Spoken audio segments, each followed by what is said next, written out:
millions affected by autism. No visual contact. She wasn't speaking. I didn't know how to help her. Could an experimental treatment be the breakthrough parents have been desperate for? The second day of treatment were the first words I had heard from my daughter. And why others aren't so sure. It hasn't even been submitted to the FDA. Then, can your cup of Joe cause migraines? Raise the risk by 161%. Plus, Justin Bieber's anxiety cure. He's got the Bieber fever!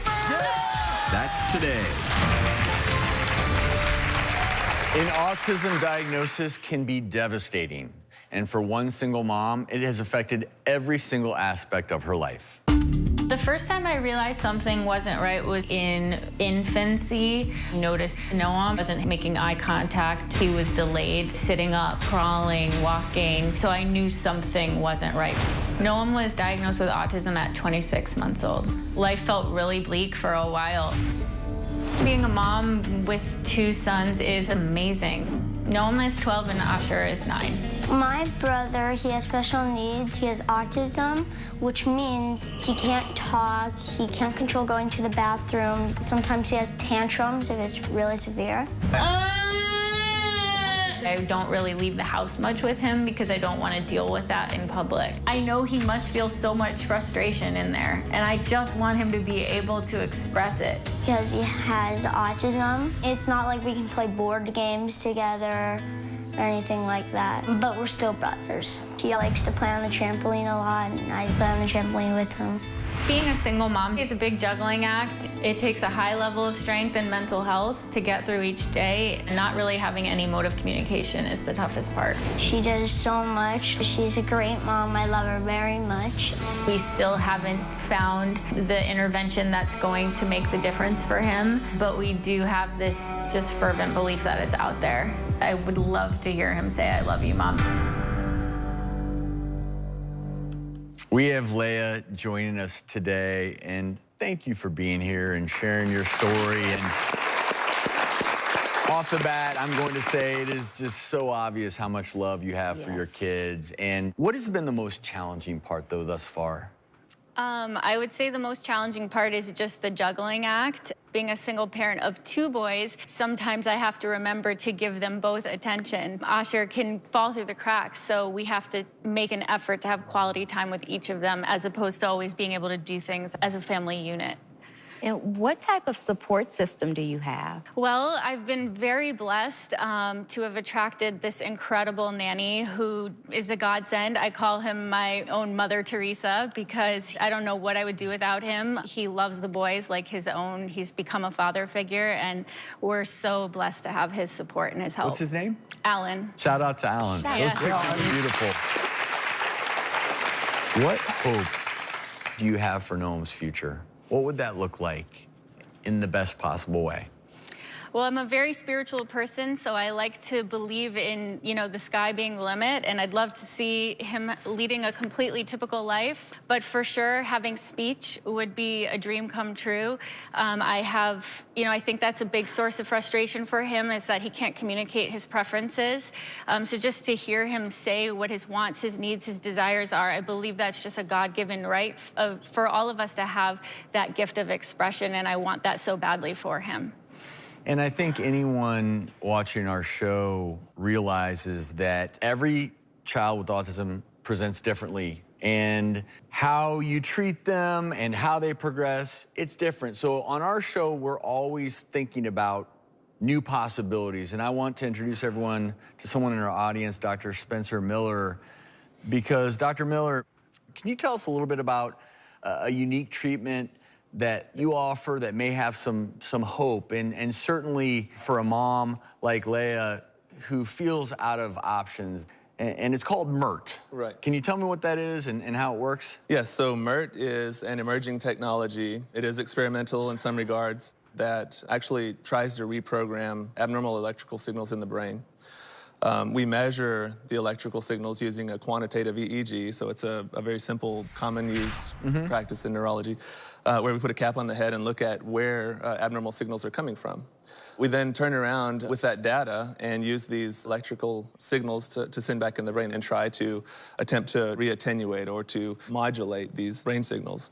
And the changes that we measure on these repeated EEGs should correlate to behavioral changes. And the child looked very comfortable. Didn't look like there was any pain associated with the procedure at all. Non-invasive, no medication involved with it, no pain. Sometimes you can feel a little bit of an electrical pulse, but it's a mild tap on the forehead. How many treatments typically do you need to administer, and how soon do you see results, and what have the results been? Usually within the first couple of days or weeks, you can start to see some benefits, some changes in their behavior. In general, we recommend about 4 weeks to 6 weeks of treatment.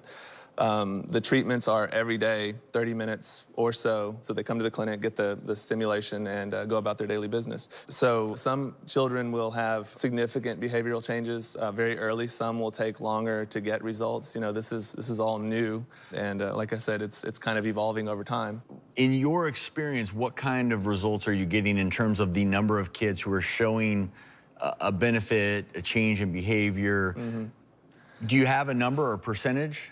So I don't have a percentage with me, but for the patients that I have seen changes in behavior, it's typically just exactly what you're asking for. Language in general is one of those things that seems to really be commonly changed. The way that they interact with their environment, their ability to change from, you know, we have to go to a doctor's appointment at 7 today instead of 8, so we're gonna have to change our schedule so there's not a meltdown in your car trying to go to a doctor's appointment. The other thing that we hear a lot of parents talk about is the presence, which, you know, is not really a medical term, but you know what I'm talking about. If your child is not there with you, even though they're sitting right in front of you, you're talking to them, there's just this absence. And so to be able to feel like your child is with you and listening or understanding you, so we hear parents describe those type of behavioral improvements. And what potential side effects do you discuss with patients when you're talking about this procedure? So the one that is the most feared really is not that big of a deal. However, we have to discuss it. It's about a 1 in 150,000 chance of having a seizure. It's self-limited. A seizure is abnormal signals of the brain. We're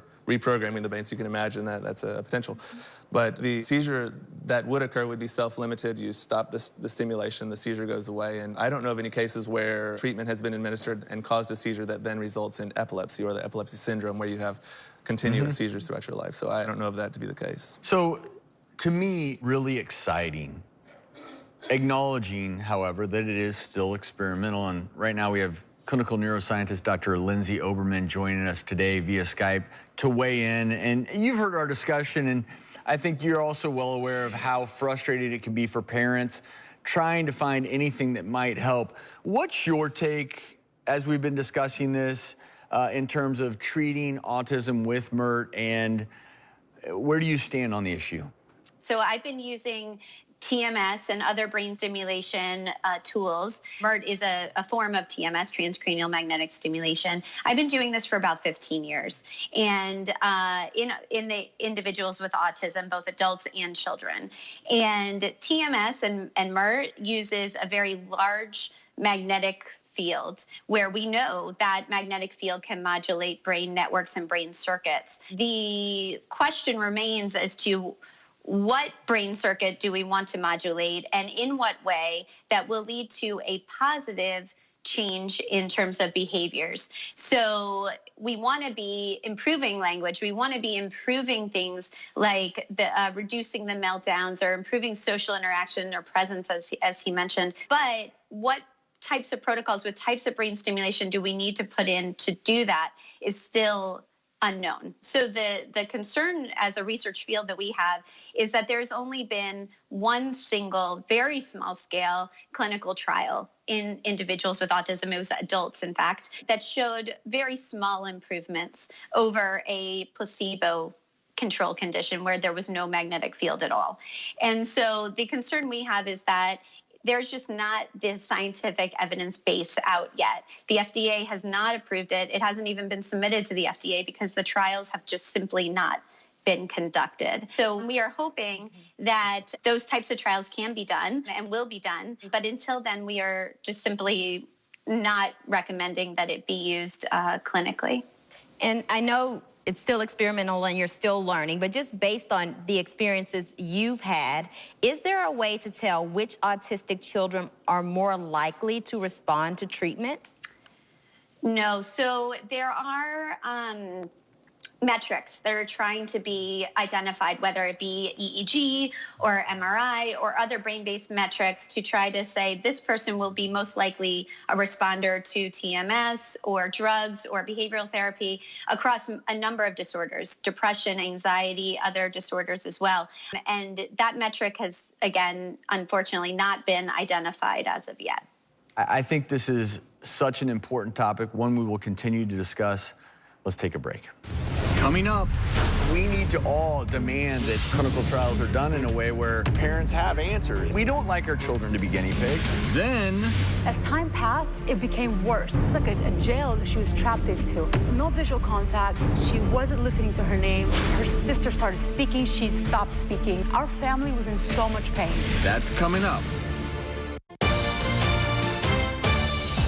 MERT is an emerging technology that tries to reprogram abnormal electrical signals in the brain. We put a cap on the head and look at where abnormal signals are coming from. We then turn around with that data and use this electromagnetic coil to send electrical signals back in the brain and try to re-attenuate or to wake up or to modulate these brain signals. I want to open this up to discussion really quickly because as I'm listening, of course, I'm uninitiated. I've never been around this treatment. I've never seen it administered. But I also will look at Leigh and think, wow, sure seems like it's worth a try to me. And that's why I want to ask both you, Lindsay, and also Dr. Miller, how do you go about making that decision? Because what would be the downside to trying it if, as Leigh has attested, you know, nothing else has really helped Noam get to the place you would like him to get to? So I'll open the floor for your comments on that. So the downside would be no benefit at all the time you would pour into something like this type of a treatment. Again, 6 weeks, 4 to 6 weeks every day. You know, the downside would really be that there is no effect, which we do have children that have gone through 4 to 6 weeks and get no effect or no change in their behavior. What's interesting to note, though, is that we do have research that currently shows that there are specific EEG changes in a autistic brain. And it's not a new tool by any means, but we're starting to understand how, by utilizing EEG to analyze autistic patients, how it can actually help us understand what's going on in the brain. Because we don't know what causes it. You know, we don't really have a cure for it. None of these type of treatments that we're talking about really are FDA approved. They're all off-label. You know, it's important to understand that. However, like you say, there's really no Can I ask major two downside. questions? How much would it cost, for instance, for a 4 to 6 week treatment somewhere cycle? around $10,000. Which is, yeah. and that's an important question to ask varies per because clinic, you know, so- the cost is always a downside, right? Absolutely. If you get no benefit and you pay for something, that's a Absolutely. downside. You feel like a terrible person when you know, after somebody has done that treatment and you're, wow, I appreciate what you've been through, but that's a lot of money to say, hey, sorry, it didn't work, you know. And then I'll bring you back in, Lindsay. It seems to me that a good clinical trial would answer a lot of these questions. Is there one happening? How close are we to maybe being able to say, this is the right protocol, this is how it should be done nationally, if you're going to try this? Yes, so 2 things. I do not want to give the impression that I don't think this is promising because I've been doing it myself for about 15 years. I do believe in it. I believe that I know we can modulate the brain using TMS to improve functioning of various circuitry. That being said, it's not simply that it may not work, but we may modulate it in a way that makes things worse. And this is, as a researcher, as a parent myself, what I would worry most about. When we talk about risks, yes, there's a very small risk of inducing a seizure, 1 in thousands. However, a bigger risk is that we are shifting the functioning of a brain, especially in a child, a developing brain, that we don't know exactly where it is at this current moment. You certainly can do an EEG, but EEGs change millisecond to millisecond. It is not a simple static state that a person stays in for days or months in an EEG. So we can measure this, but there isn't the data out there that we can confidently say, I know what protocol that may help you. And there is a potential downside is that I may modulate your brain in a way that may not be positive, that may actually lead to impairments or a greater symptom in a certain domain, because I'm not sure which way to modulate which part of the brain. Lindsay, let me ask you this, and then we have to take a break. If we've been providing these treatments for 15 years, my curiosity is how come we don't have any trials? That is really frustrating for me. It is. Dr. Mill, where are we in terms of getting some really good data so that maybe a few years from now we can say this is the treatment protocol and this is what you should do, and if that doesn't work, then this? I mean, are you gathering data with your treatment of the patients you're doing? We keep a data set. You know, every single day that the patients come in, the parents will describe symptoms. We can follow the CARS score, which is the Childhood Autism Rating Scale, things like that. But one of the limitations, exactly what you're saying, the limitations is that we don't even have a unified way of measuring what autism is, right? It's a spectrum that doesn't really even have a cause that we know yet. And so that is one limitation. What we would have to probably do is focus more on behavior or symptoms that we're trying to modify and move from there into a clinical trial, and then eventually evolve into, well, when your child has this behavioral change, this is the protocol for it, or this is how we attenuate it. MERT is a little different in a sense also, even a variation to that, in the sense that we're not really treating a brain disorder. We're treating what we see on the EEG. In other words, we're re-attenuating the abnormalities we see regardless of what the diagnosis is. And so it's a unique type of treatment approach. And no easy answers here, but what I do want to do is take a quick break, and when we come back, we're actually going to meet a mom whose daughter received this experimental treatment. We'll talk to her when we return. Coming up. As time passed, it became worse. It was like a jail that she was trapped into. No visual contact. She wasn't listening to her name. Her sister started speaking. She stopped speaking. Our family was in so much pain. And later, Did you know your coffee intake may actually increase your risk of migraines? that's coming up. Autism spectrum disorder is complicated and doesn't have a simple answer. But some say there is hope on the horizon with an electromagnetic therapy called MERT. Joining us now in our audience is Miriam, whose daughter went through this treatment. And I'm going to go ahead and ask you, Miriam, a little bit about your daughter's autism. Of course. Well, when she was a baby, everything seemed perfect. You know, I was able to take her to the mall in a stroller. We were able to go everywhere. But as time passed, she was around 1.5 years, everything went downhill, everything. Starting with her lack of connection to me as her mother or to anybody in the family. And one day, I remember specifically, I went up to her, I said, Raquel, and she ignored me. And then I said, Raquel, and she wouldn't turn around and look at me. And then I started screaming her name, right behind her ear, and she didn't even flinch. So I thought, she deaf? It's the first thing I thought. So I took her to the doctor the next day, and the doctor took a metal pan and threw it on the ground. And she flipped, she got scared. And he goes, congratulations, your kid's not deaf. And I said, well, if she's not deaf, what is she? What do I do? Well, I don't know. So from there, she stopped making eye contact. And I have twins, so it was very easy to compare at that age. One was doing so many things. You know, one started saying words. You know, Marcela, which is my twin, she wanted to be with me, she wanted to hug me, love me. Raquel couldn't stand my touch. She was always gone in her own little world. And as time passed, it became worse. It was like a jail that she was trapped into. So no visual contact. She wasn't listening to her name. She wasn't following instructions. Her sister started speaking. She stopped speaking. There's nothing about her that was normal. So as time went on, things got worse because she stopped going out of the house. We couldn't take her out anymore. And so when she was a baby, she was able to go out. And when she was around 3 years old, I took her to a mall, and she screamed so much and cried so much that a gentleman asked me if she needed an ambulance. So we're not talking about like a tantrum. We're talking about full-on blown panic attacks. It almost felt like she was being attacked by the world. I didn't know how to help her. So I just didn't take her out anymore. And when I did want to just be a little stubborn and say, I want a normal day with my family and I want to take her out, she would bite herself because she was so frustrated. Also, you know, by now, she's what, 4.5 years old, she's still wearing a diaper. Our family was in so much pain. And like many moms like Leah, we do so much. I have a list this long of everything I tried, she wasn't budging. How old was she when she was formally diagnosed? She was formally diagnosed when she was 1.5 years with severe autism. Okay. I was told she would have to be put in a hospital eventually because you know, she was having a hard time. And so you were trying everything, nothing was really helping. I want to ask you when you found out about this treatment we've been talking about called MERT. Well, okay, so she was 4.5, and I went to see a doctor in Atlanta, Georgia, and he said, listen, Miriam, you know, we've been working together for 3 years. You've done everything I've asked you to do. I can't lie to you, your kid isn't getting better. Why don't you try this at the Brain Treatment Center? This thing's called MERT. He sort of explained to me what it was. And I just took the airplane, I just went. I wasn't even done with the conversation. I was already at the center. So I show up and they tell me what they're gonna do. They're gonna do an EEG on my daughter and tell me, you know, get a glimpse of how her brain's functioning.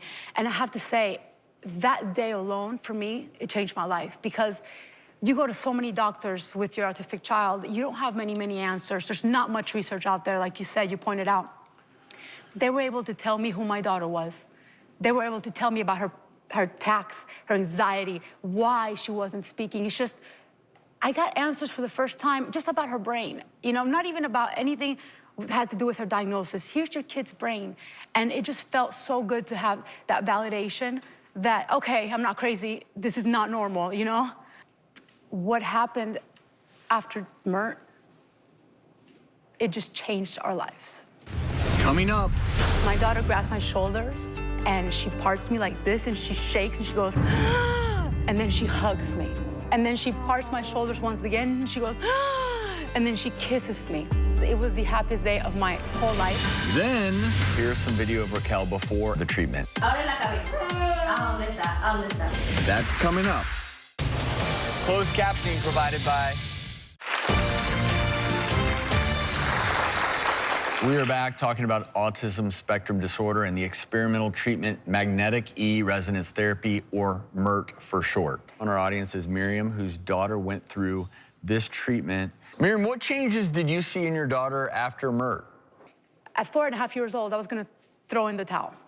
I was tired, I was frustrated, but we did the first day of treatment. I didn't see any change the first day. The second day of treatment, it was amazing. So the first thing we noticed was she was able to go in the car and not cry, which, just so you have an idea, we hadn't taken her out of the house unless it was for medical appointments for over 1.5 years. So when we're in the car and we stayed an hour away from the center, we were able to take her and she didn't cry or hurt herself or scream. And I remember holding my breath. I'm like, oh my God, I'm looking at my husband. He's like, don't talk, just in case you startle her. Like, it was like, oh my God, is this really happening? So when we get there, my child walks up to the stairs. She goes, sits in the little chair she sat the day before, and she grabbed this, the coil that they use, and she put it on her head. She liked it. And she was able to stand that whole therapy session with other kids screaming or other parents walking around, phone calls, things that before she wasn't able to stand. So I said, okay, I'm staying no matter what, because to me, it was the first time my daughter was comfortable in her skin in many years. So that day we went back to where we were staying, and she came up to me. I was in the kitchen with my husband, and she came up to me with a little cup, and she said to me, dame más jugo, give me more juice. And those were the first words I had ever heard from my daughters. Miriam, I just need to say really quickly, you may be nervous. I'm very nervous. But you just gave such a wonderful representation of what your daughter has had to go through and what you as a mother have gone through. Thank you for that. Thank you. I want to just take a moment, because those were her first words. First words. And in my mind's eye, those aren't your first words unless you've been wanting to talk. Yes. And Yes. you know what Yes. you want to say, but you cannot She knew the say it. words. Yes, you've been learning And that's important for people watching. And I mean, for you as a mother, where then did she go after that point forward? So a week later, another thing changed my life, right? So this is life-altering for me. A week later, my daughter finds out I'm her mother. Just like you're hearing it. She comes up to me and she says, upa, like that's our word for up. Right? So I carry her and I'm like, oh my God, she's letting me touch her. And my daughter grabs my shoulders and she parts me like this and she shakes and she goes, and then she hugs me. And then she parts my shoulders once again, and she goes, and then she kisses me. And I remember this day because it was the happiest day of my whole life. And my aunt said, oh my God, it looks like she's just getting to know you for the first time. Like, she's just getting to know me. She's born today. She knows I'm her mother today. And from that day on, she likes my heels. She likes my dresses. She likes my makeup. She's just a mama's girl now, as to before she had no idea. But let me say something else. She wasn't born that day. She was born when she was born. You're right. Through the process, she knew she was loved. And so I want to say that to any parent out there who is in a situation that you were in. There's hope, right? And your story attests to that. And this is an anecdote. Look, in medicine, we always say anecdotes are anecdotes. So anecdotes are not proof. But we actually even have some video of Raquel before and after her treatment. You'll see it when we come back.